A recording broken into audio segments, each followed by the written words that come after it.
the real ancient Roman plot that inspired Megalopolis. Historians view the Catilinarian conspiracy as a pivotal moment, leading to the downfall of the Roman Empire. Francis Ford Coppola compares this ancient event to contemporary America. Coppola has been developing his sci-fi drama Megalopolis since the early 1980s, inspired by Lucius Sergius Catiline's attempted coup in 63 BC. Catiline sought to overthrow the consuls of the Roman Republic, led by Marcus Tullius Cicero.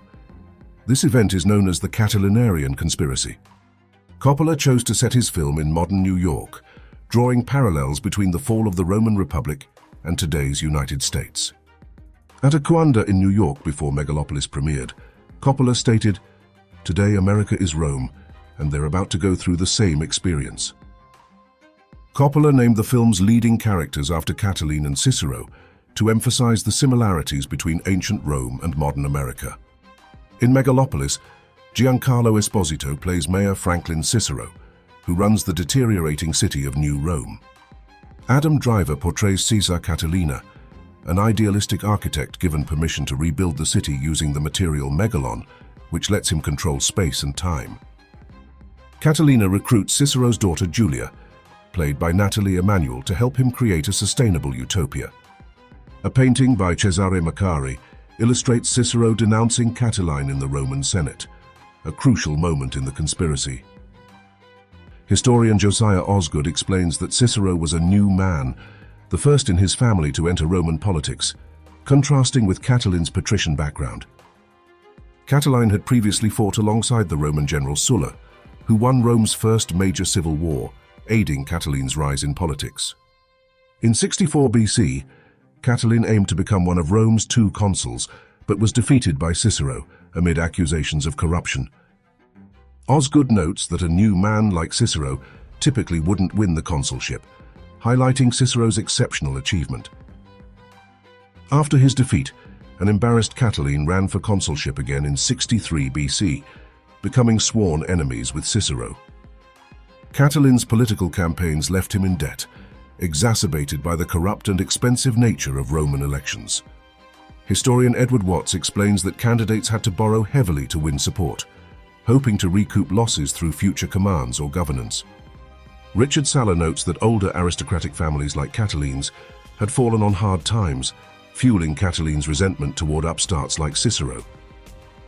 Cicero, backed by wealthier Romans, faced Catiline, who adopted a populist message promising debt relief. After another electoral defeat, Catiline retreated to northern Italy, forming an army of veterans and indebted farmers to march on Rome. In January 62 BC, Catiline was defeated by the Roman Republic in the Battle of Pistoria. Roman historian Sallust depicted Catiline as a menace to the Republic, embodying Rome's corruption and demagoguery. Coppola's Megalopolis portrays Catiline sympathetically, focusing on his ambition to relieve the lower classes from debt. In his director's statement, Coppola questions the traditional portrayal of Catiline as evil and Cicero as good, suggesting a visionary side to Catiline. Saller acknowledges that historical accounts of the Catilinarian conspiracy are biased, centered around Cicero's perspective. In 1969, historian Robin Seeger argued that Cicero exaggerated the conspiracy, pushing Catiline toward violence, although this view is not widely accepted. The Catilinarian conspiracy exposed the extent of poverty and debt in Roman society, creating paranoia in the Senate. Cicero was briefly exiled for his harsh treatment of Catiline's associates, executed without trial. This conspiracy is seen as a precursor to the civil wars that ended the Roman Republic and led to the Empire. Historians like Watts and Osgood see parallels between the late Roman Republic and current political rhetoric in the US. Watts believes there's a significant loss of trust in the integrity of political systems today. Saller, however, is skeptical of these parallels, noting significant differences between US and Roman constitutional structures. Rome lacked institutions like the US Supreme Court to resolve power disputes between leading generals. Ultimately, Esposito views Megalopolis as a cautionary tale, urging viewers to think beyond the present moment. "There's a line in the movie, 'Don't let the now destroy the forever,'" says Esposito, emphasizing the film's hopeful message.